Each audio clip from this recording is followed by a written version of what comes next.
L'inondation. Evguénie Zamiatine. 1. Tout autour de l'île Vassilievski, en une vaste mer, s'étendait le monde. Là-bas, il y avait eu la guerre, puis la révolution. Mais dans la chaufferie, chez Trofim Ivanitch, la chaudière faisait toujours entendre le même grondement. Le manomètre indiquait toujours 9 atmosphères. Seul le charbon avait changé. Avant, il y avait du Cardiff. À présent, c'était du Donetsk. Le Donetsk s'effritait. La poussière noire envahissait tout. Impossible de s'en défaire. Et l'on eût dit que cette même poussière noire avait imperceptiblement tout recouvert dans la maison aussi. Apparemment, rien n'avait changé. Ils continuaient à vivre tous les deux, sans enfants. Sophia, bien qu'elle approchât de la quarantaine, avait le même corps d'oiseau, léger et austère. Ses lèvres, qui semblaient closes à jamais pour tout le monde, s'entr'ouvraient toujours. La nuit, pour Trofim Ivanitch. Et pourtant, il y avait quelque chose qui clochait. Quoi au juste, ce n'était pas encore bien clair. Cela n'avait pas encore pris la consistance des mots. C'est plus tard, en automne, que ce fut dit pour la première fois, et Sophia le marqua dans sa mémoire. C'était dans la nuit du samedi. Il y avait du vent, les eaux de la Neva montaient. Ce jour-là, le tube du niveau d'eau sur la chaudière s'était cassé. Il avait fallu aller chercher un tube de rechange à la réserve de l'atelier de mécanique. Il y avait longtemps que Trofim Ivanitch n'était pas venu à l'atelier. Lorsqu'il y pénétra, il eut l'impression qu'il s'était trompé d'endroit. Avant, l'atelier était plein de mouvements. Ça bourdonnait, ça tintait, ça chantait. Comme le vent jouant sur des feuilles d'acier dans une forêt d'acier. À présent, c'était l'automne dans la forêt. Les courroies de transmission tournaient à vide. Seules 3 ou 4 machines marchaient paresseusement. On entendait le couinement monotone d'une rondelle. Trofim Ivanitch se sentit brusquement mal à l'aise, comme s'il se trouvait au-dessus d'une fosse vide, creusée on ne sait pourquoi. Il se dépêcha de retourner chez lui, dans la chaufferie. Le soir, lorsqu'il revint à la maison, il se sentit toujours mal à l'aise. Il dîna, puis s'allongea un moment. Quand il se releva, c'était passé, oublié. Restait seulement cette espèce de rêve qu'il avait fait, ou cette clé qu'il avait perdue. Mais quel rêve exactement? Et la clé de quoi? Impossible de se le rappeler.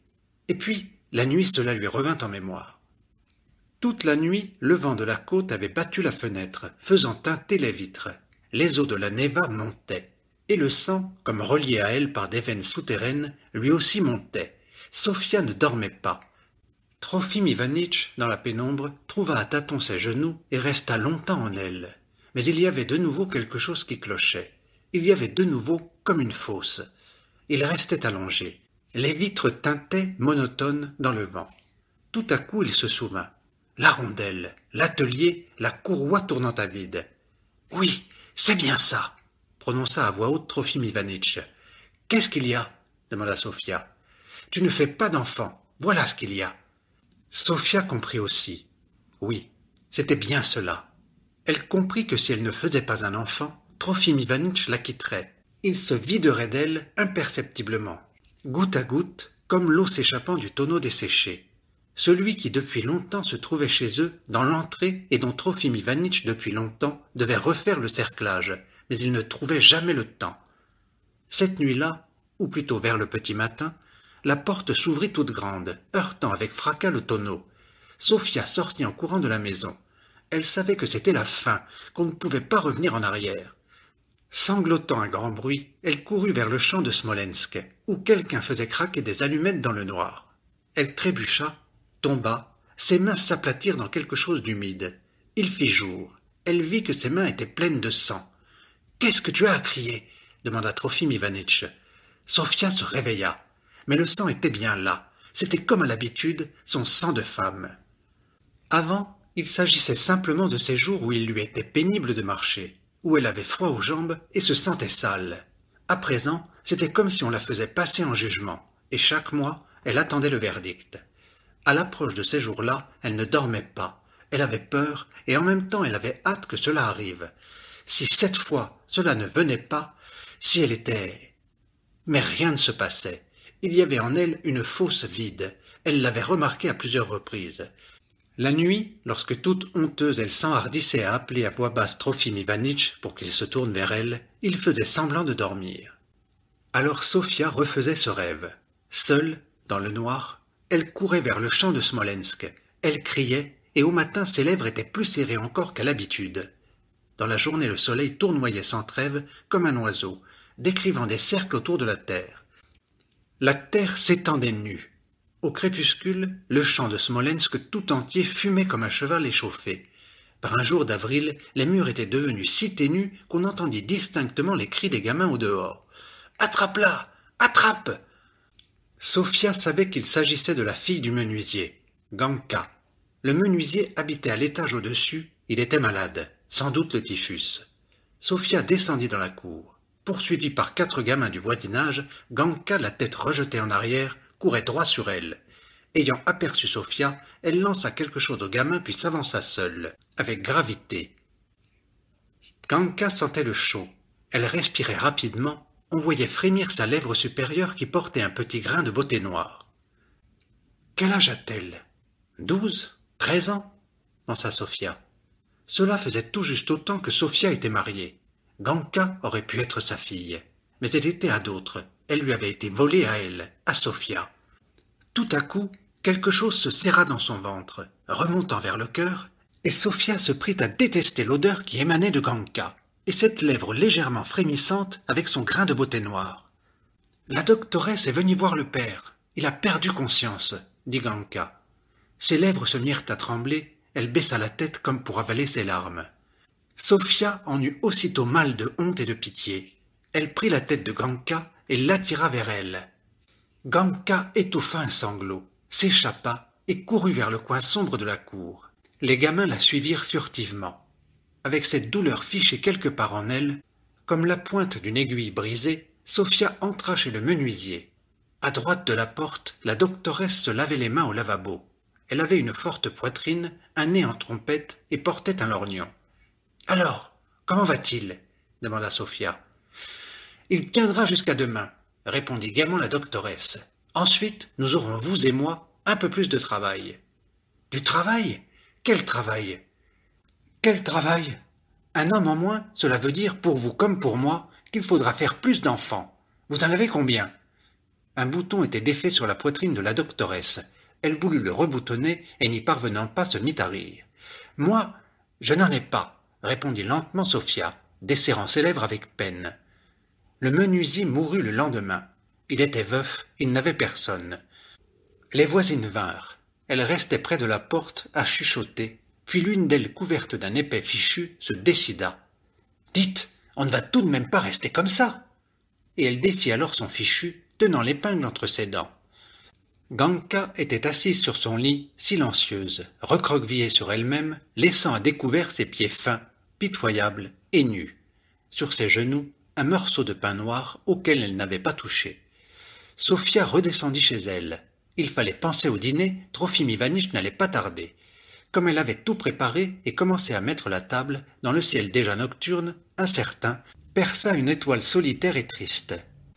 Là-haut, la porte claquait sans arrêt. Les voisines en avaient sans doute terminé et repartaient chez elles, laissant Ganka toujours assise, son morceau de pain sur les genoux.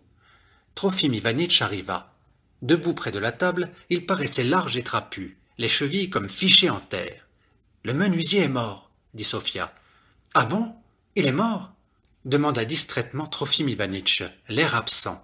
Il était occupé à sortir le pain de son sac, et le pain était chose plus inhabituelle et plus rare que la mort. Il se pencha et commença à couper avec précaution la miche.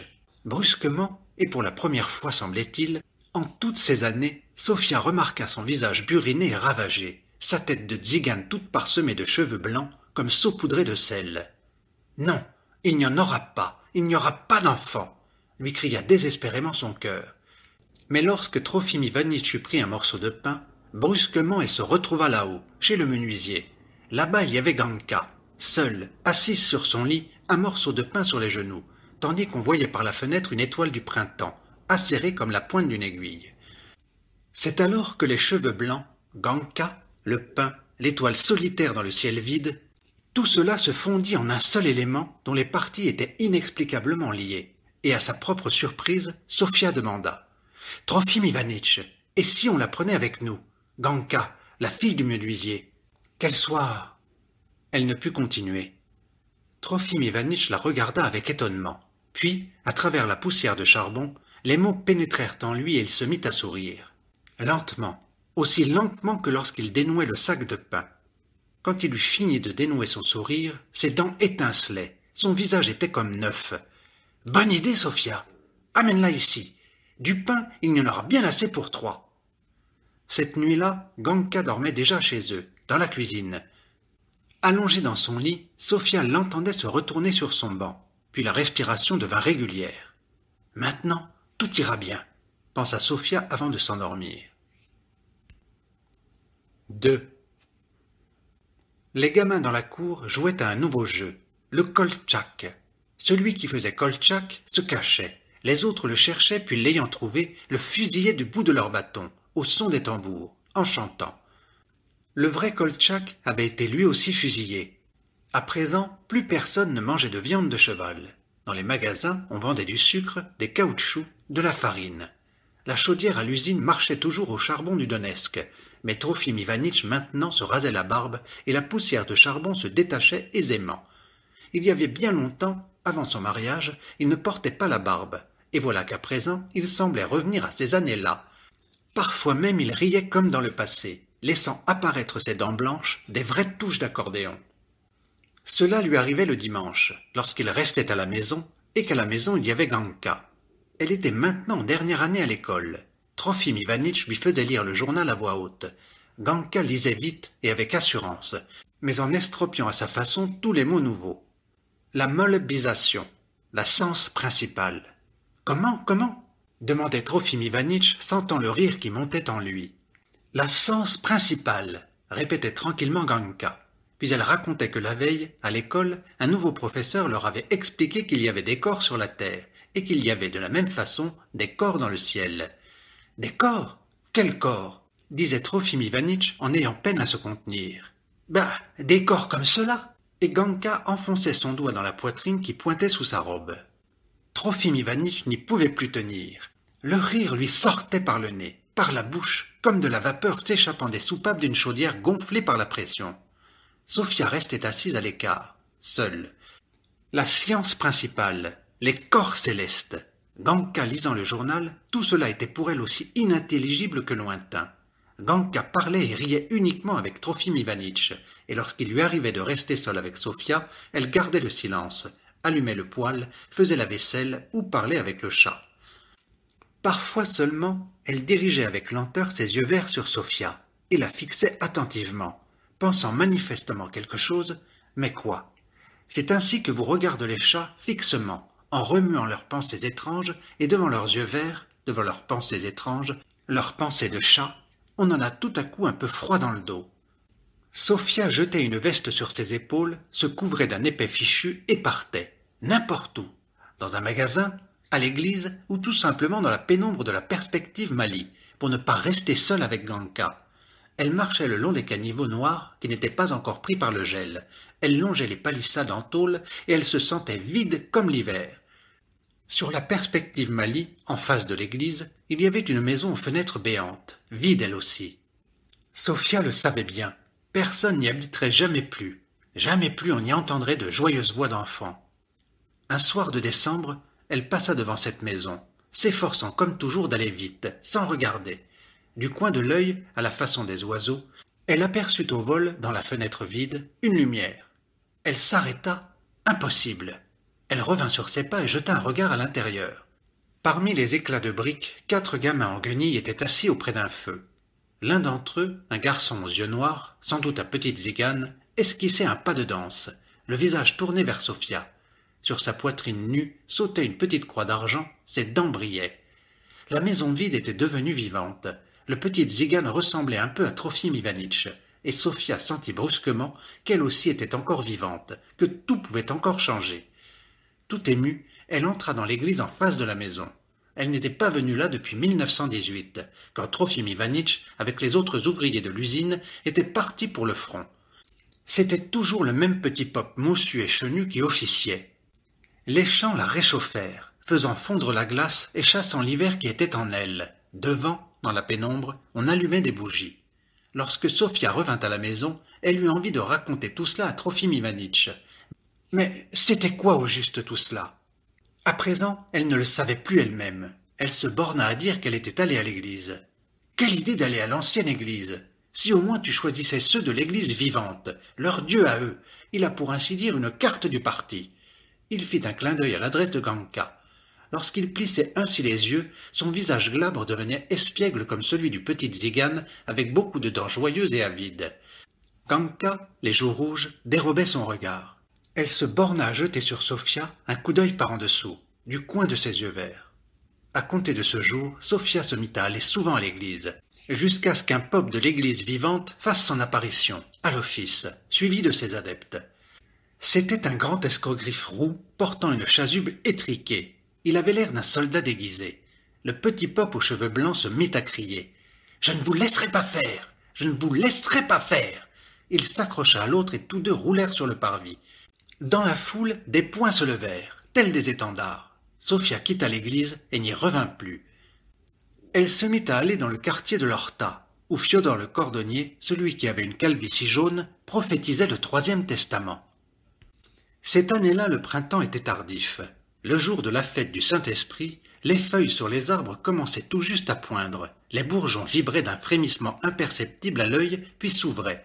La soirée était incertaine et claire. Les hirondelles volaient en tous sens.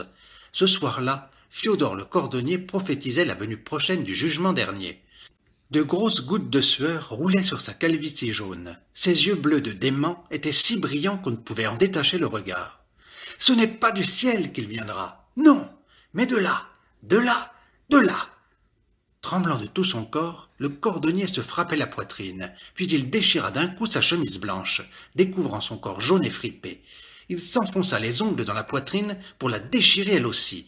Il suffoquait, puis il poussa un cri terrible, comme s'il rendait l'âme, et s'affala sur le sol dans une crise de haut mal. Deux femmes restèrent auprès de lui. Tous les autres partirent rapidement, sans terminer la réunion. Tendue comme les bourgeons sur les arbres, et encore sous l'effet des yeux du cordonnier fou, Sofia retourna chez elle. La clé ne se trouvait pas à l'extérieur et la porte était fermée. Sofia se dit que Trofim Ivanitch et Ganka étaient allés se promener et ne rentreraient sans doute que vers 11 heures. Elle leur avait elle-même dit de ne pas l'attendre avant. Et si elle allait en haut, chez la voisine, le temps qu'elle revienne? À l'étage au-dessus, il y avait maintenant Pelageya et son mari, un cocher. Par la fenêtre ouverte, on l'entendait qui disait à son enfant « Do, do, l'enfant, do. » Voilà, c'est bien comme ça. Non, elle ne pouvait pas. Elle n'avait pas la force d'aller maintenant là-haut et de les regarder, elle et son enfant. Sofia s'assit sur les marches en bois. Le soleil était encore haut. Le ciel brillait comme les yeux du cordonnier. Une odeur de pain noir, fraîchement cuit, lui parvint d'on ne sait où. Sofia brusquement se souvint. Dans la cuisine, l'espagnolette était cassée, et Ganka avait sûrement oublié d'attacher la fenêtre. Elle oubliait toujours. On pouvait donc l'ouvrir de l'extérieur et entrer. Sofia contourna la maison. Elle avait vu juste. La fenêtre n'était pas attachée. Sofia l'ouvrit aisément et pénétra à l'intérieur de la cuisine. Elle pensa. N'importe qui pourrait s'introduire ainsi dans la maison. Et peut-être est-ce déjà fait. Il lui sembla entendre un léger bruit dans la pièce voisine. Sofia s'immobilisa. Tout était calme. On entendait seulement le tic-tac de la pendule sur le mur, qui résonnait aussi à l'intérieur de Sofia, qui résonnait partout. Sans trop savoir pourquoi, Sofia se mit à avancer sur la pointe des pieds. Sa robe accrocha la planche à repasser rangée contre la porte. La planche tomba par terre avec fracas. Dans la chambre, on entendit aussitôt un bruit de pieds nus sur le sol. Sofia étouffa un cri et recula vers la fenêtre. Se sortir de là, appeler à l'aide. Mais elle n'en eut pas le temps. Dans l'embrasure de la porte apparut Ganka, pieds nus, vêtu seulement d'une chemise rose toute froissée. Ganka se figea sur place, ouvrit tout rond la bouche et les yeux, fixant Sofia. Puis elle se recroquevilla comme un chat que l'on menace et cria « Trofim Ivanitch !» et fila de nouveau dans la chambre. Sofia ramassa la planche à repasser, la remit à sa place et s'assit. Elle n'avait plus rien, ni bras, ni jambes, rien que son cœur qui, tournoyant comme un oiseau, tombait, tombait, tombait. Trofim Ivanitch entra presque aussitôt. Il était tout habillé, sans doute n'avait-il pas enlevé ses vêtements. Il se planta au milieu de la cuisine, avec sa grosse tête, ses larges épaules, ses jambes courtes comme enfoncées jusqu'aux genoux dans le sol. « Comment que ça se fait que tu rentres si tôt aujourd'hui ?» dit Trofim Ivanitch en se demandant lui-même aussitôt pourquoi disait-il cela. Comment pouvait-il dire cela? Sofia n'entendait pas. Ses lèvres frémissaient comme la peau du lait lorsqu'elle est tout à fait prise. « Mais qu'est-ce que c'est que ça? Mais qu'est-ce que ça veut dire? Qu'est-ce que ça veut dire ?» prononça-t-elle avec difficulté sans regarder Trofim Ivanitch. Trofim Ivanitch se rida tout entier, s'enfonça dans un coin à l'intérieur de lui-même et resta ainsi pendant 1 minute en silence. Puis il arracha ses pieds du sol avec les racines et repartit dans la chambre. Là-bas, Ganka, déjà habillé, faisait claquer les talons de ses bottines. Dans le monde, tout allait comme d'habitude, et il fallait vivre. Sofia prépara le dîner, c'était Ganka comme toujours qui passait les assiettes. Lorsqu'elle apporta le pain, Trofim Ivanitch se retourna. Sa tête heurta la miche qui lui tomba sur les genoux. Ganka éclata de rire. Sofia la regarda, leurs yeux se heurtèrent et pendant un instant, elles se dévisagèrent attentivement l'une l'autre d'une façon tout à fait nouvelle. Sofia sentit qu'en elle, dans son ventre, montait lentement quelque chose de rond. Puis cela devint de plus en plus brûlant. Cela montait de plus en plus vite, de plus en plus haut. Sa respiration s'accéléra. Elle ne pouvait plus regarder la frange châtain clair de Ganka, ni le grain de beauté noir qu'elle avait sur la lèvre. Il fallait qu'elle fasse quelque chose, ou qu'elle se mette tout de suite à crier, comme le cordonnier Fiodor. Sofia baissa les yeux, Ganka eut un petit rire malicieux. Après le dîner, Sofia lava les assiettes. Ganka, une serviette à la main, essuyait la vaisselle. Cela n'en finissait pas. Ce fut sans doute le plus difficile de toute cette soirée. Puis Ganka alla se coucher dans la cuisine. Sofia prépara le lit. En elle, tout brûlait, tout cahotait. « Fais-moi mon lit sur le banc près de la fenêtre !» dit Trofim Ivanitch sans la regarder. Sofia s'exécuta. La nuit, lorsqu'elle cessa de se retourner dans son lit, elle entendit Trofim Ivanitch qui se levait et allait dans la cuisine rejoindre Ganka. 3.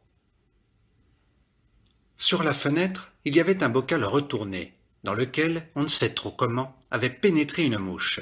La mouche ne pouvait s'échapper nulle part, mais elle rampait pourtant là-dessous toute la journée. Dans le bocal, le soleil faisait régner une chaleur indifférente, sourde, lente, et cette même chaleur régnait sur toute l'île Vassilievski. Sofia pourtant s'affairait du matin au soir, s'occupait à quelque chose. Durant la journée, les nuages souvent s'amoncelaient et devenaient menaçants. Le ciel était comme une vitre verte qui, là-haut, allait d'un instant à l'autre craquer, faisant enfin jaillir et se déverser l'averse. Mais les nuages se dispersaient sans bruit, et la nuit, le vitrage se faisait toujours plus épais, plus étouffant, plus impénétrable. Personne, la nuit, ne les entendait respirer chacun de façon différente. L'une, la tête enfouie dans l'oreiller pour ne pas entendre, et les deux autres, à travers leurs dents serrées, d'un souffle avide et brûlant, comme s'ils sortaient du gicleur d'une chaudière. Le matin, Trofim Ivanitch partait à l'usine. Ganka, qui avait terminé l'école, restait avec Sofia. Mais Ganka et Trofim Ivanitch étaient à présent très loin de Sofia. Comme tout ce qui l'entourait, elle les voyait, elle les entendait d'une certaine distance. C'est de cette distance-là qu'elle disait à Ganka sans desserrer les lèvres « Balaie la cuisine, rince le millet, fends du petit bois ». Ganka lavait, rinçait, fendait du bois. Sofia entendait les coups de hache, elle savait que c'était Ganka, mais tout cela était très loin, elle ne le voyait pas. Lorsqu'elle fendait du bois, Ganka se tenait toujours accroupie, ses genoux ronds largement écartés. Un jour, sans savoir pourquoi, Sofia vit ses genoux, elle vit la frange blonde coiffée légèrement de biais sur le front. Ses tempes se mirent à cogner. Elle se détourna précipitamment et lança à Ganka sans la regarder « Laisse, je vais faire ça moi-même, tu peux y aller !» Secouant sa frange, Ganka fila gaiement au dehors et ne revint que pour le dîner, juste avant le retour de Trofim Ivanitch. Elle se mit à partir chaque jour dès le matin. Pelageya, celle qui habitait au-dessus, dit un jour à Sofia « Votre Ganka, elle va avec des garçons dans la maison vide. Vous feriez mieux de la surveiller, sinon ça pourrait mal finir. » Il faudrait en parler à Trofim Ivanitch, pensa Sofia. Mais lorsque Trofim Ivanitch arriva, elle sentit qu'elle ne pouvait prononcer à voix haute ce nom, Ganka, et elle ne dit rien. L'été passa, vitreux, sans une goutte d'eau, pesant de ses nuages secs, et l'automne arriva, tout aussi aride. Par un jour bleu, inhabituellement chaud, Dès le matin, le vent se mit à souffler de la mer. À travers la fenêtre fermée, Sophia entendit le bruit mou et assourdi d'une détonation, suivi d'une deuxième, puis d'une troisième. L'eau de la Neva montait. Ce devait être ça. Sophia était seule. Ni Ganka ni Trofim Ivanitch n'étaient là. De nouveau, une détonation sourde frappa la fenêtre. Les vitres tintaient sous le vent. Pelageya descendit tout essoufflée, dépenaillée et défaite. « Mais qu'est-ce qui te prend à rester comme ça sans bouger? Ça ne va pas, non? La Neva a débordé. Elle va tout inonder. » Sophia la suivit en courant au dehors. En un instant, le vent l'entoura étroitement comme un drap, en sifflant. Elle entendit des portes qui claquaient, une voix de femme criait « Les poussins! Il faut rentrer les poussins !» Au-dessus d'elle, poussé de biais par le vent, passa rapidement un grand oiseau aux ailes largement déployées. Sophia se sentit soudain soulagée, comme si c'était précisément cela dont elle avait besoin. Ce vent, pour que tout en soit envahi, effacé, inondé. Elle se retourna face au vent, ses lèvres s'ouvrirent, le vent s'engouffra en sifflant dans sa bouche, faisant passer sur ses dents un agréable souffle d'air froid. Aidée de Pelageya, Sophia transporta rapidement en haut la literie, les vêtements, les vivres, les chaises. La cuisine à présent était vide, à l'exception d'un coffre, dans un coin, orné de motifs à fleurs. « Et ça ?» demanda Pelageya. « Ça, c'est... à elle, » répondit Sophia. « Qui ça, elle? Ganka? Alors pourquoi tu le laisses ?» Pelageya souleva le coffre et, le calant sur son ventre, le transporta à l'étage. Vers les 2 heures, en haut, un carreau de la fenêtre sauta sous le vent. Pelageya accourut boucher le trou avec un coussin. Soudain, elle poussa un hurlement. « Nous sommes perdus! Mon Dieu !» Puis elle saisit son enfant dans ses bras, et Sophia jeta un coup d'œil par la fenêtre. Là où était la rue roulait à présent un flot d'eau verte à la surface ridée par le vent. Une table flottait, tournoyant lentement. Sur la table était juché un chat, la gueule grande ouverte. Sans doute miaulait-il. Sans la nommer, Sophia pensa à Ganka et son cœur se mit à battre. Pelageya faisait marcher le poêle. Elle s'affairait, allant du poêle à son enfant, puis à la fenêtre où se tenait Sophia. Dans la maison en face, un vasistas s'était ouvert au rez-de-chaussée, et on le voyait à présent qui ballottait sous la poussée de l'eau. L'eau continuait à monter, emportant des bûches, des planches, des brins de paille, puis on vit passer quelque chose de rond, qui ressemblait à une tête. « Peut-être que mon Andrei et ton Trofim Ivanitch, ils sont... » Pelageya n'acheva pas. Les larmes roulaient à flots sur elle, à profusion, sans effort. Sophia s'en étonna elle-même.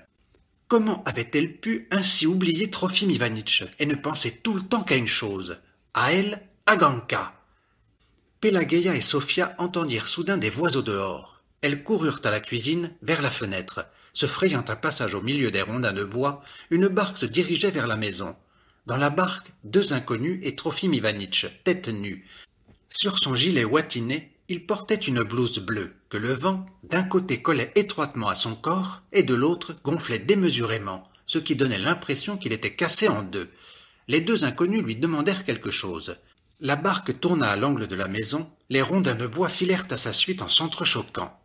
Trofim Ivanitch fit irruption dans la cuisine, trempé jusqu'à la ceinture. Il dégoulinait d'eau, mais ne semblait pas s'en apercevoir. « Où est-elle » demanda-t-il à Sophia. « Elle est partie depuis le matin » répondit Sophia.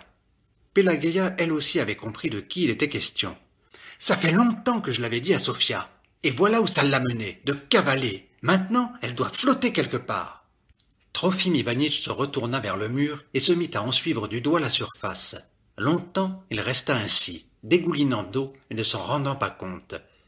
Vers le soir, alors que l'eau s'était déjà retirée, le mari de Pelageya arriva. Sa calvitie robuste et mûre brillait sous l'ampoule du plafond, tandis qu'il racontait ce qu'il avait vu.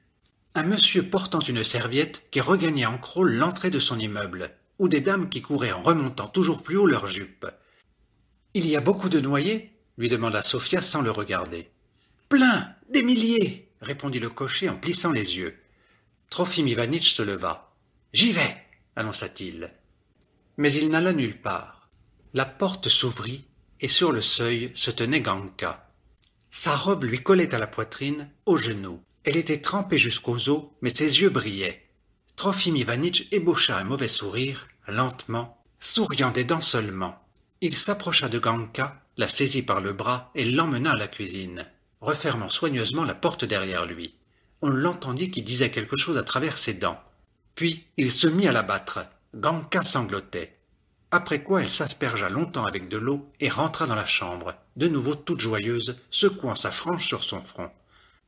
Pélagueïa la coucha dans le petit débarras derrière la cloison. Pour Sofia et Trofim Ivanitch, elle fit un lit sur le banc de la cuisine. Ils restèrent seuls tous les deux, et Trofim Ivanitch éteignit la lampe. La fenêtre blêmie, la lune vacillait sous sa fine chemise de nuages. Sofia se déshabilla sous la lumière blafarde, puis ce fut au tour de Trofim Ivanitch. Une fois couchée, Sofia ne pensait qu'à une chose, pourvu seulement qu'il ne s'aperçoive pas qu'elle tremblait. Étendue de tout son long, elle était comme entièrement recouverte d'une fine croûte de glace, de ces fragiles housses de gel qui, certains matins d'automne, recouvrent les branches des arbres, et il suffit qu'un souffle de vent les remue pour qu'elles tombent en poussière. Trofim Ivanitch ne remuait pas, on n'entendait pas son souffle, mais Sofia savait qu'il ne dormait pas. Dans son sommeil, il faisait toujours un petit bruit de succion avec les lèvres, comme les enfants lorsqu'ils tètent. Elle savait pourquoi il ne dormait pas. Ici, il ne pouvait plus aller retrouver Ganka. Sofia ferma les yeux, serra les lèvres, se tassa tout entière, pour ne penser à rien. Soudain, comme s'il venait de prendre une décision, Trofim Ivanitch se retourna rapidement vers Sofia. Tout son sang se figea, ses jambes se pétrifièrent. Elle attendait. Drapée dans sa couverture, la lune vacilla pendant 1 minute, puis 2. Trofim Ivanitch souleva la tête, regarda vers la fenêtre, puis il se retourna avec précaution, s'efforçant de ne pas effleurer Sofia, et lui tourna à nouveau le dos. Lorsque sa respiration devint enfin régulière, et qu'on entendit le petit bruit de succion qu'il faisait en dormant, comme les enfants, Sofia ouvrit les yeux. Elle se pencha doucement sur Trofim Ivanitch, si près qu'elle vit un long poil noir qui descendait de son sourcil droit dans l'œil. Ses lèvres remuaient. Sofia regardait. Elle avait tout oublié. Elle n'éprouvait plus qu'une pitié émue. Elle étendit la main et aussitôt se reprit. Elle avait envie de le caresser comme un enfant, mais elle ne pouvait pas. Elle n'osait pas. Il en fut ainsi toutes les nuits, durant 3 semaines, pendant que l'appartement du dessous s'asséchait. Chaque matin, avant de partir à l'usine, Trofim Ivanitch y descendait une demi-heure pour réparer une chose ou l'autre. Un jour, il remonta tout joyeux. Il plaisantait avec Pélagueïa. Mais Sofia le voyait qui suivait Ganka des yeux. Ganka, courbé en deux, balayait la pièce. En partant, Trofim Ivanitch dit à Sofia : « Eh bien, tu peux déménager en bas. Il est temps. Tout est prêt. » Puis il lança à Ganka : « Fais bien chauffer les poêles. N'aie pas peur de faire brûler du bois. Qu'il fasse chaud ce soir. » Sofia comprit non pas ce soir, mais cette nuit. Elle ne dit rien, ne leva pas les yeux, seules ses lèvres frémirent, comme la peau du lait lorsqu'elle est tout à fait prise. 4. Le cocher, le mari de Pélagueïa, ne partait travailler qu'à la mi-journée.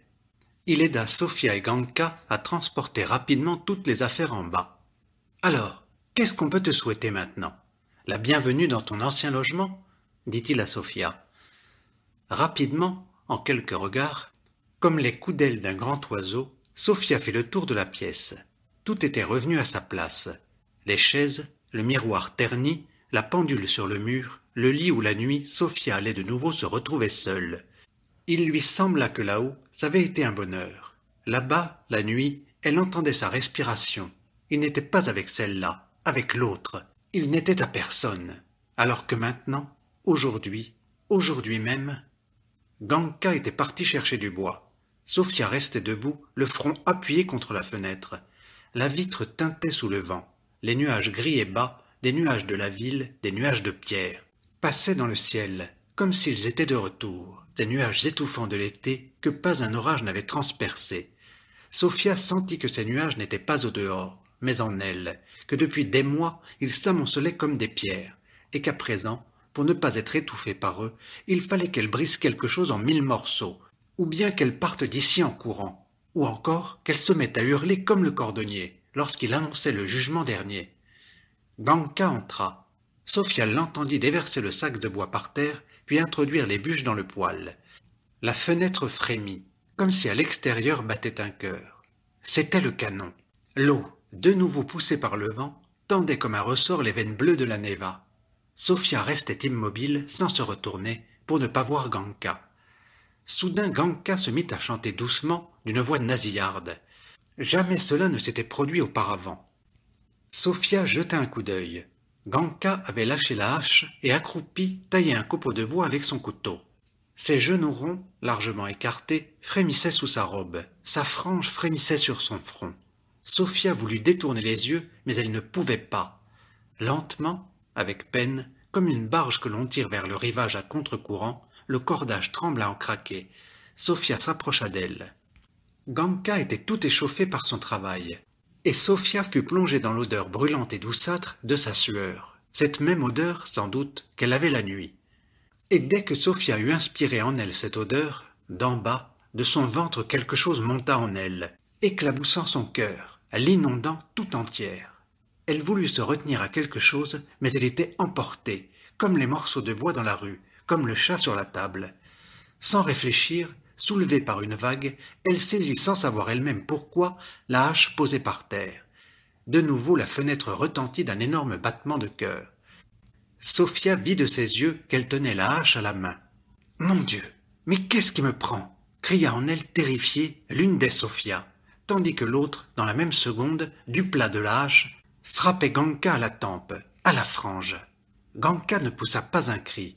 Elle enfonça seulement sa tête dans ses genoux, puis toujours accroupie, roula mollement sur le côté. Rapidement, avec avidité, Sophia frappa encore plusieurs fois la tête avec la lame. Le sang jaillit sur la plaque métallique devant le poêle, et c'était comme si ce sang venait d'elle-même, de Sophia, comme si en elle un abcès venait de crever et s'écoulait maintenant goutte à goutte, et à chaque goutte elle se sentait un peu plus soulagée. Elle jeta la hache, soupira profondément, librement. Jamais elle n'avait respiré ainsi, c'était sa première bouffée d'air. Ni peur ni honte, il n'y avait rien, rien qu'une sensation de légèreté nouvelle et inhabituelle dans son corps, comme après une longue fièvre. Ensuite, tout se passa comme si les mains de Sophia pensaient de façon autonome à ce qu'il fallait faire, tandis qu'elle-même se tenait à l'écart, plongée dans un repos béat. Ouvrant seulement de temps à autre les yeux, elle commençait à voir ce qui l'entourait et regardait tout cela avec étonnement. Arrosées d'alcool à brûler, les chaussures de Ganka, la robe marron et la chemise flambaient déjà dans le poêle. Nue, rose et fraîche, Ganka gisait sur le sol, face contre terre, et sur son corps, une mouche rampait avec assurance, sans se presser. Sophia aperçut la mouche, la chassa. Calmement, les mains étrangères de Sophia tranchèrent avec aisance le corps en deux. Autrement, il eût été impossible de l'emporter. Sophia, pendant ce temps-là, pensait aux pommes de terre, dans la cuisine. Ganka n'avait pas fini de les éplucher, et il faudrait les faire cuire pour le dîner. Elle alla à la cuisine, ferma la porte au crochet, alluma le poêle. Lorsqu'elle revint dans la chambre, elle vit que la toile cirée neuve, celle de couleur grise imitant le marbre, était sortie de la commode et se trouvait par terre, déchirée en deux morceaux. Sophia s'étonna. Qui l'a donc déchirée ainsi? Et pourquoi? Mais aussitôt elle se souvint, étendit la toile cirée au fond d'un sac et y mit la moitié du corps rose. Sur ses mains se posait et se collait toujours la même mouche. Sophia la chassait, elle revenait de nouveau. Un instant, Sophia l'aperçut tout près. Ses pattes étaient fines comme du fil à coudre noir. Puis la mouche disparut, ainsi que tout le reste, et il n'y eut plus qu'une chose. Quelqu'un frappait à la porte de la cuisine. Sophia s'approcha sur la pointe des pieds de l'entrée et attendit. On frappait de nouveau, de plus en plus fort. Sophia regardait le crochet qui frémissait sous les coups, ou plutôt sans le voir, elle le sentait. Le crochet était en ce moment une part d'elle-même, tout comme ses yeux, son cœur ou ses pieds, devenus instantanément de glace. Une voix qu'il lui semblait connaître cria de l'autre côté de la porte. « Sophia !» Elle se taisait, puis elle entendit des pas descendre les marches. Sophia respira et regarda par la fenêtre. C'était Pélagueia. Le vent collait étroitement sa robe par derrière et l'on eût dit qu'elle marchait les genoux pliés. De nouveau, pendant un long moment, il n'y eut plus que les mains de Sophia. Elle-même était absente. Soudain, elle se rendit compte qu'elle se tenait au bord d'un caniveau. L'eau dans le caniveau, de couleur mauve, reflète comme une vitre le couchant. Et dans ce même caniveau est déversé le monde entier. Le ciel et les nuages mauves qui se déplacent à une vitesse folle. Sur son dos, Sophia porte un sac pesant et sous son manteau, sa main retient quelque chose, mais impossible de savoir quoi. Puis la main se souvint qu'elle tenait une bêche, et tout redevint simple à nouveau. Sophia franchit le caniveau et, détachée d'elle-même, des yeux seulement, jeta un regard alentour. Personne. Elle était seule sur le champ de Smolensk. Le jour tombait rapidement. Elle creusa un trou et y déversa le contenu du sac. Il faisait tout à fait sombre lorsqu'elle apporta de nouveau le sac plein, combla la fosse et retourna chez elle. Sous ses pieds, la terre était noire, bossuée, gorgée d'eau. Le vent cinglait ses jambes à coups de serviettes froides et raides. Sophia trébuchait. Elle tomba, sa main s'enfonça dans quelque chose d'humide, et elle continua à marcher ensuite avec sa main mouillée, n'osant l'essuyer. Au loin, au bord de la mer sans doute, une petite lumière s'allumait et s'éteignait. Mais peut-être était-ce tout près, peut-être une cigarette que quelqu'un essayait d'allumer sous le vent. De retour chez elle, Sophia lava rapidement le sol, se lava elle-même dans le baquet à la cuisine et se vêtit de frais, comme après confesse la veille d'un jour de fête. Le feu allumé par Ganka s'était depuis longtemps consumé, mais sur les braises couraient encore les dernières petites flammes bleues. Sophia jeta dessus le sac, la toile cirée et les déchets qui restaient. Un feu vif jaillit, tout brûla. À présent, la pièce était entièrement nettoyée. Et tous les déchets qui étaient en Sophia brûlèrent eux aussi. En elle aussi tout devint propre et calme. Elle s'assit sur le banc. Aussitôt les nœuds en elle se relâchèrent, se défirent. Elle se sentit brusquement fatiguée comme jamais durant toute sa vie. Elle posa la tête contre son bras, sur la table, et s'endormit dans la même seconde, d'un sommeil entier, heureux, total. 5. Le balancier sur le mur s'agitait comme un oiseau en cage, lorsqu'il sent sur lui le regard attentif d'un chat. Sophia dormait. Cela dura peut-être 1 heure, et peut-être seulement le temps d'un mouvement du balancier. Lorsqu'elle releva la tête, devant elle, les pieds plantés dans le sol, se tenait Trofim Ivanitch. Il avait déboutonné le col de sa chemise qu'il l'engonçait. « Où est-elle » dit-il en se penchant vers Sophia. Il sentait le vin, son corps dégageait une chaleur lourde et dense. « Où est Ganka » demanda-t-il à nouveau. « Oui, où est-elle à présent » pensa Sophia avant de répondre à voix haute. « Je ne sais pas. »« Ah bon, tu ne sais pas » articula lentement Trofim Ivanitch, la bouche tordue. Sophia vit ses yeux tout près, déformés eux aussi par un rictus. Jamais il ne l'avait battue, mais à cet instant, il lui sembla qu'il allait la frapper. Et puis non, il se borna à regarder Sophia, puis se détourna. S'il l'avait frappée, cela aurait été peut-être plus facile. Ils se mirent à table. Sophia était seule. Elle sentait que Trofim Ivanitch ne la voyait pas, que ce n'était pas elle qu'il voyait. Il avala un peu de soupe aux choux et s'arrêta, serrant avec force sa cuillère dans son poing. Soudain, il se mit à respirer bruyamment et frappa du poing sur la table. Un morceau de chou tomba de la cuillère sur ses genoux. Il le ramassa sans savoir qu'en faire, la nappe était propre. D'un air comique et perdu, il tenait dans sa main le morceau de chou, et il était comme un petit enfant, comme le petit Tzigane que Sophia avait vu dans la maison vide. Une vague de chaleur et de pitié la parcourut. Elle tendit à Trofim Ivanitch son assiette, à elle, déjà vide. Il y jeta sans regarder son morceau de chou, et se leva. Lorsqu'il revint, il tenait à la main une bouteille de madère. Sophia comprit que cela avait été acheté pour l'autre. Son cœur tout de suite se glaça. Elle était de nouveau seule. Trofim Ivanitch versait le madère et buvait. Après le dîner, il approcha la lampe en silence et prit le journal. Mais Sophia voyait bien qu'il lisait toujours la même ligne. Elle vit le journal frémir. Les lames du parquet craquaient dans l'entrée.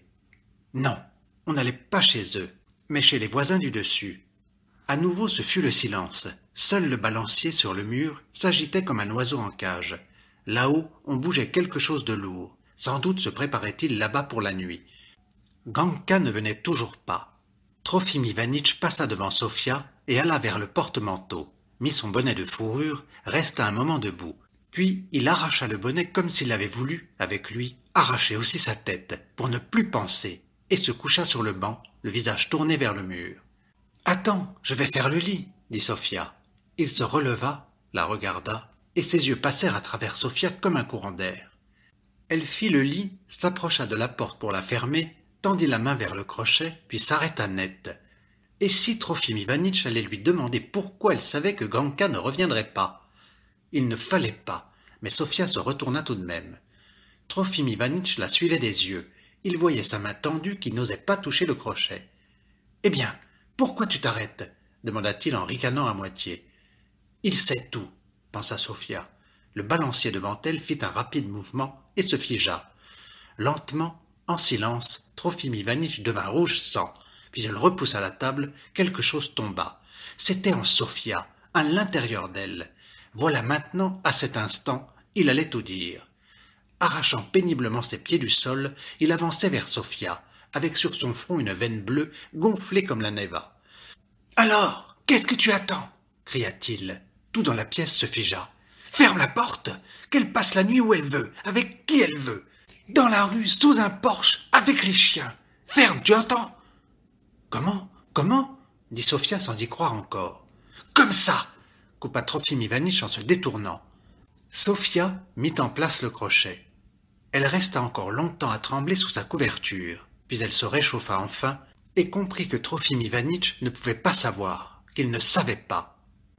La pendule au-dessus d'elle frappait bruyamment du bec dans le mur. Trofim Ivanitch remua sur son banc. Il se mit à souffler avec avidité à travers ses dents serrées. Sofia l'entendait, et c'était comme s'il avait tout dit par des mots à voix haute et forte. Elle revit les petites boucles claires tant haïes, et à la même seconde, elles disparurent. Sofia se rappela que les boucles sur le front n'étaient plus là, et n'y seraient jamais plus. « Grâce à Dieu !» se dit-elle en se reprenant aussitôt. « Comment ça, grâce à Dieu ? Seigneur !» Trofim Ivanitch de nouveau se retourna. Sofia pensa que lui non plus n'était plus là, et n'y serait plus jamais. À présent, elle devrait vivre toujours seule, dans un courant d'air, et alors à quoi bon tout cela, tout ce qui s'était passé aujourd'hui? Avec difficulté, par degrés, elle se mit à inspirer de l'air, remontant avec son souffle, comme avec une corde, une pierre qui était au fond. Arrivée tout en haut, la pierre se détacha. Sofia sentit qu'elle pouvait enfin respirer. Elle soupira, et lentement, s'enfonça dans le sommeil comme dans une eau profonde et chaude. Elle était déjà presque au fond lorsqu'elle entendit un bruit. Des pieds nus marchaient sur le sol. Elle frémit et aussitôt remonta à la surface. Le parquet craquait. Trofim Ivanitch se dirigeait avec précaution quelque part. C'est ainsi qu'il allait trouver Ganka la nuit à la cuisine.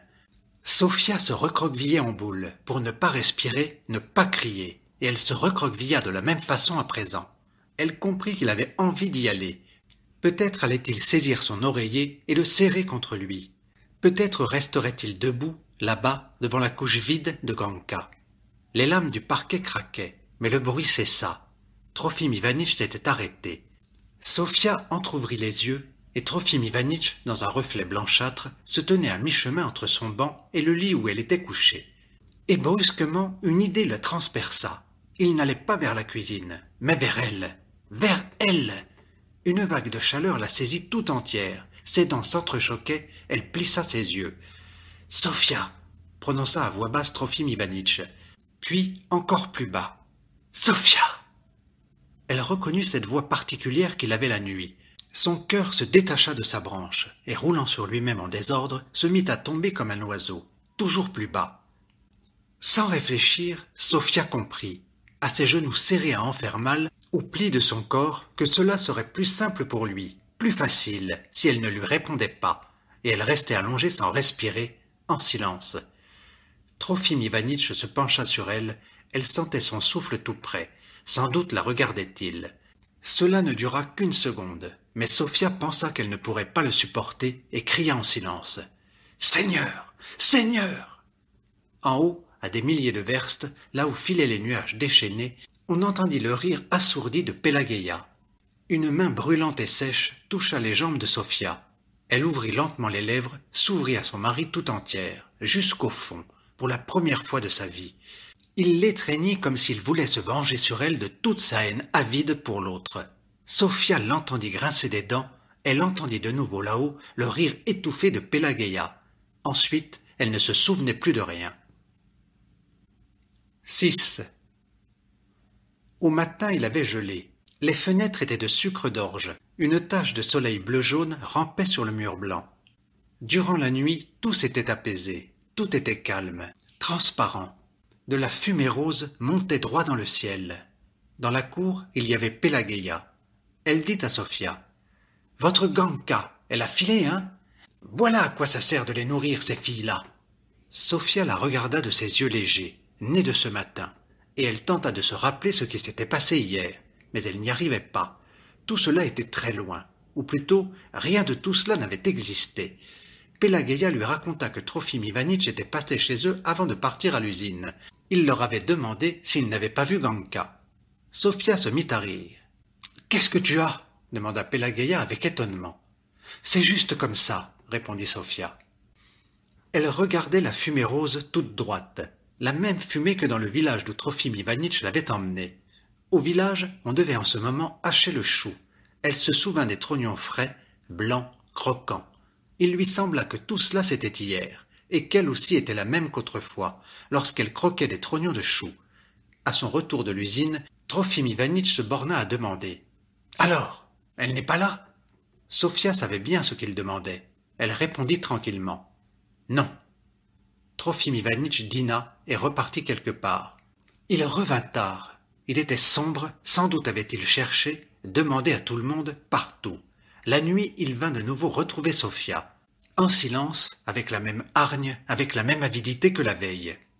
Le jour suivant, Trofim Ivanitch alla à la milice déclarer la disparition de Ganka. Sofia, Pelageya et son mari, les voisins furent convoqués. Derrière un bureau était assis un jeune gars en casquette. Il portait un imposant pince-nez sans monture, mais son visage grêlé faisait penser à un poulet. Et sur son bureau, sous les papiers, traînaient des biscottes de pain noir. Tous disaient la même chose. Ganka fréquentait des garçons, des étrangers qui n'étaient pas du port, mais du côté de Pétersbourg. Pelageya se souvint, Ganka avait dit une fois qu'elle en avait assez d'être ici, qu'elle partirait. Le jeune gars en casquette prenait note. Sofia regardait le visage grêlé, le pince-nez, les biscottes de pain noir. Elle eut soudain pitié de lui. Sur le chemin du retour, Sofia demanda à Trofim Ivanitch d'acheter une autre hache. L'ancienne avait sans doute été volée, ou bien elle était enfouie quelque part, impossible de remettre la main dessus. Sofia ne pensait plus à Ganka. Trofim Ivanitch, lui non plus, n'en disait plus un mot. Parfois seulement il restait assis, regardant sans fin toujours la même ligne dans le journal, et Sofia savait sur quoi il gardait le silence. Toujours silencieux, il levait vers elle ses yeux noirs et brillants, comme du charbon. Ses yeux de tzigane. Il voguait pesamment, en silence, au-delà d'elle, et Sofia avait peur. Si, soudain, il disait quelque chose. Mais il ne disait rien. Les journées étaient toujours aussi claires, croquantes, seulement elles devenaient plus courtes. Il semblait que d'un instant à l'autre, aujourd'hui ou demain, elles s'illumineraient pour la dernière fois comme un tison qui se consume. Puis viendrait l'obscurité, la fin de tout. Mais le lendemain arrivait, et ce n'était pas encore la fin. Et pourtant, quelque chose chez Sofia commença à se détraquer. Une nuit, elle ne dormit pas, puis une deuxième, une troisième. Elle avait des cernes sombres, et ses yeux semblaient s'être affaissés on ne sait où. C'est ainsi que la neige, au printemps, prend une couleur sombre, se tasse et s'affaisse, laissant soudain apparaître la terre. Mais le printemps était encore loin.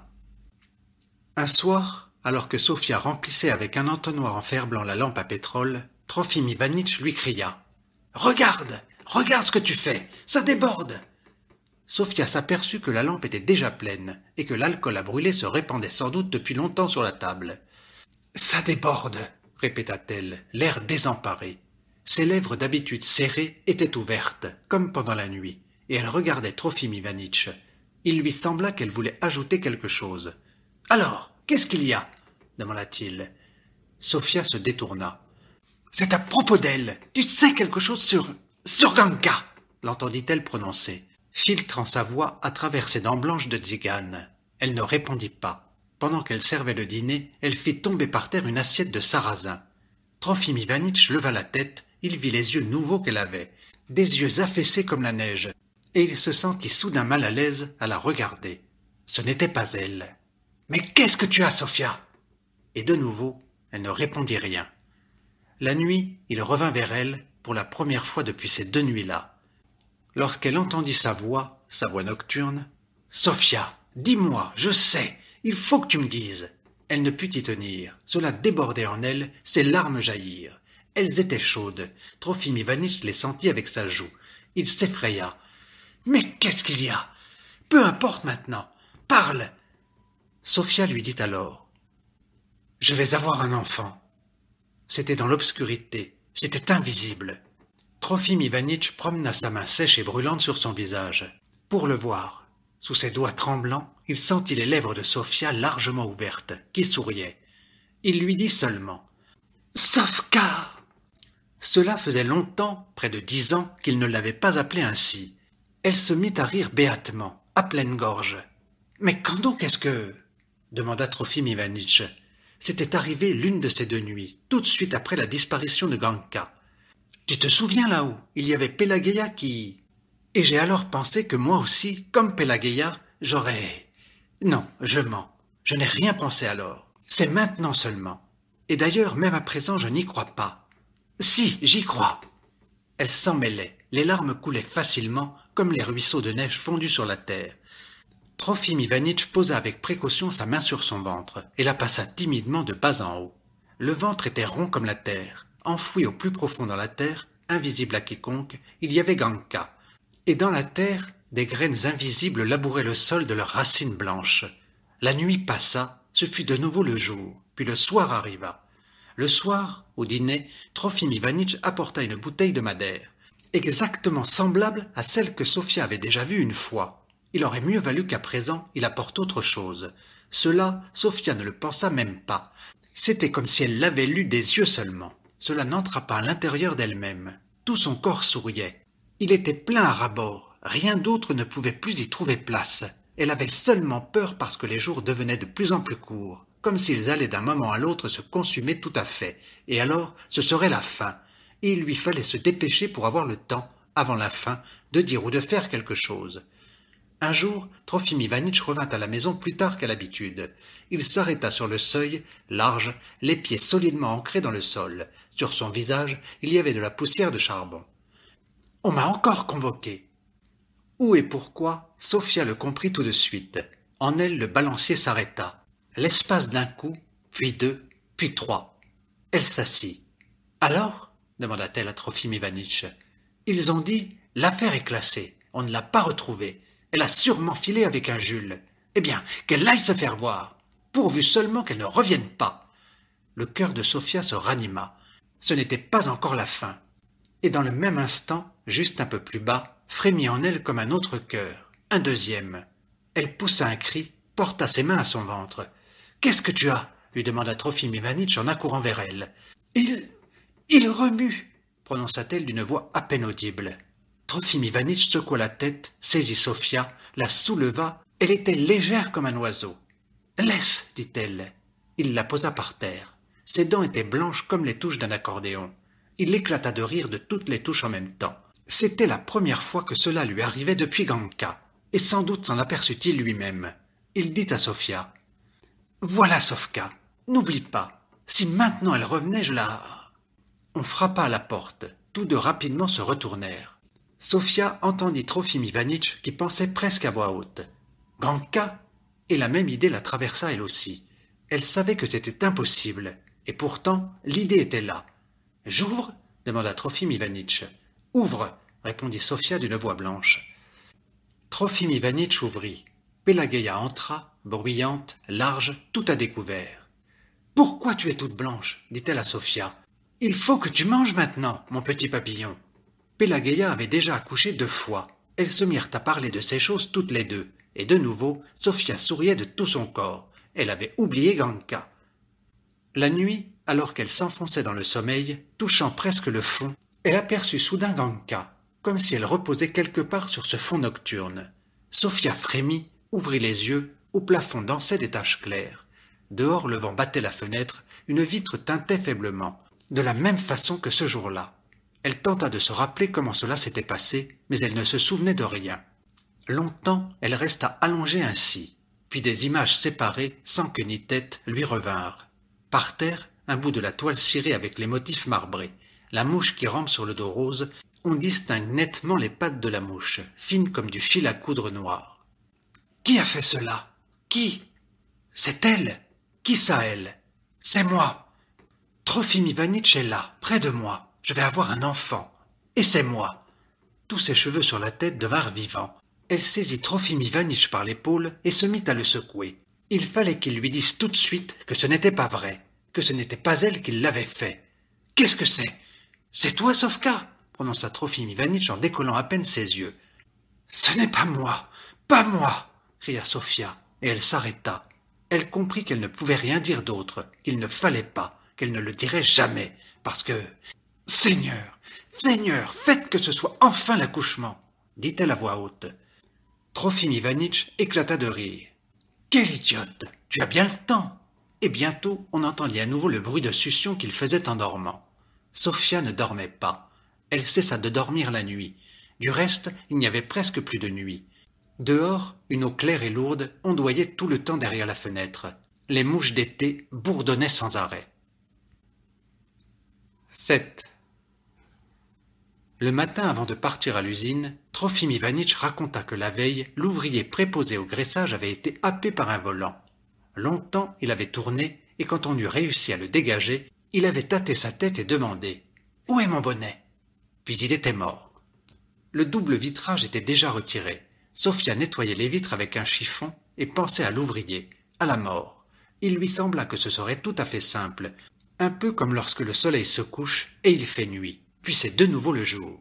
Elle monta sur le banc pour essuyer le haut de la fenêtre, et c'est là que le volant la happa. Elle laissa tomber le chiffon, se mit à crier. Pélagueïa accourut. Cela, Sofia s'en souvenait encore. Et ensuite, plus rien. Elle criait, tout filait et tournoyait autour d'elle. À un moment, elle entendit très distinctement la sonnerie éloignée du tramway, les voix des gamins dans la cour. Puis, tout s'arrêta d'un coup. Un silence pesant s'installa et Sofia sentit que son corps se vidait de son sang. Ce devait être la même chose que pour l'ouvrier, lorsqu'on l'avait dégagé du volant. « Eh bien voilà, c'est fini !» dit Pélagueïa. Non, ce n'était pas encore la fin. Mais Sofia savait qu'elle n'avait maintenant plus que quelques minutes. Il fallait faire vite, plus vite. « Vite !» dit-elle. « Qu'est-ce qu'il y a ?» demanda la voix de Pélagueïa. « Ma petite fille, montre-la-moi. »« Et comment sais-tu que c'est une fille ?» s'étonna Pélagueïa en montrant le morceau de chair rouge et vivant arraché de Sofia. Les doigts minuscules sur les pieds relevés vers le ventre remuaient. Sofia regardait. « Tiens, prends-la !» Pélagueïa posa l'enfant sur le lit de Sofia et alla dans la cuisine. Sofia déboutonna son corsage, posa l'enfant contre sa poitrine. Elle savait que cela ne se faisait pas avant le deuxième jour, mais elle ne pouvait pas attendre. Il fallait faire vite, vite. L'enfant se mit à téter maladroitement, à l'aveuglette, s'étranglant à moitié. Sofia sentait qu'il coulait d'elle des larmes chaudes, un lait chaud, du sang chaud. Elle était ouverte tout entière et laissait s'écouler jusqu'à la dernière goutte tous ses sucs.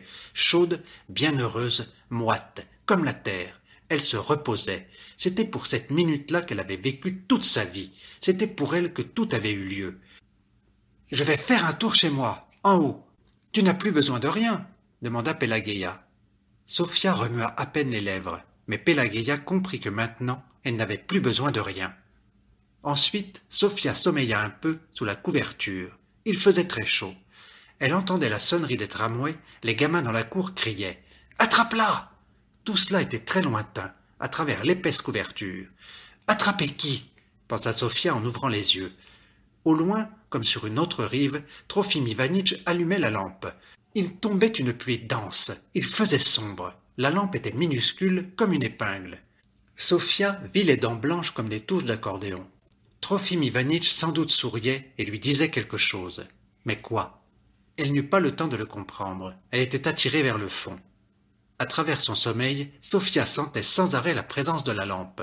Minuscule comme une épingle, elle était à présent à l'intérieur de son corps, quelque part dans son ventre. Trofim Ivanitch disait de sa voix nocturne « Eh bien, ma Sofka !» La lampe la brûlait si fort que Sofia appela Pélagueïa. Pélagueïa, qui sommeillait, assise près du lit, redressa la tête comme un cheval. « La lampe !» articula avec difficulté Sofia. Sa langue était comme une moufle. « Tu veux que j'éteigne » Pélagueïa se précipita vers la lampe. Alors, Sofia se réveilla tout à fait et dit à Pélagueïa que ça la brûlait dans le ventre, tout en bas. Au point du jour, Trofim Ivanitch courut chercher la doctoresse. Sofia la reconnut, celle-là même à la forte poitrine et portant un lorgnon qu'elle avait vu chez le menuisier, juste avant la fin. La doctoresse examina Sofia et dit « Bien, très bien. Et là, ça fait mal ?»« Bien, bien, bien. » Puis avec son nez en trompette, elle se tourna gaiement vers Trofim Ivanitch. « Eh bien, il faut vite l'emmener à l'hôpital. » Les dents de Trofim Ivanitch s'éteignirent. De sa main recouverte de nervures de charbon, il saisit le dossier du lit. « Qu'est-ce qu'elle a » demanda-t-il. « Mais je ne sais pas encore. Ça ressemble à une fièvre puerpérale, » dit gaiement la doctoresse avant d'aller se laver les mains dans la cuisine. On mit Sophia sur une civière et on commença à la diriger vers la porte. Devant ses yeux passa tout ce avec quoi elle avait vécu. La fenêtre, la pendule sur le mur, le poêle, comme lorsqu'un navire largue les amarres et que tout ce qui vous était familier s'éloigne sur la berge. Le balancier sur le mur se jeta d'un côté, de l'autre, puis elle ne vit plus rien. Sophia avait l'impression qu'il fallait faire encore quelque chose pour la dernière fois, ici, dans cette pièce. Lorsque la portière de la voiture s'ouvrit, brusquement elle se souvint. Elle se déboutonna rapidement, sortit un sein, mais personne ne comprit. Les brancardiers éclatèrent de rire. Pendant un moment, il n'y eut plus rien. Puis la lampe réapparut. Elle était maintenant tout en haut, sous un plafond blanc. Sophia vit des murs blancs, des femmes blanches dans des lits. Tout près d'elle, sur un fond blanc, rampait une mouche. Ses pattes étaient fines comme du fil à coudre noir. Sophia poussa un cri et, chassant la mouche de la main, se mit à descendre du lit. « Où allez-vous? Où allez-vous? Restez couchés !» dit l'aide-soignante en saisissant Sophia. La mouche avait disparu. Sophia ferma tranquillement les yeux.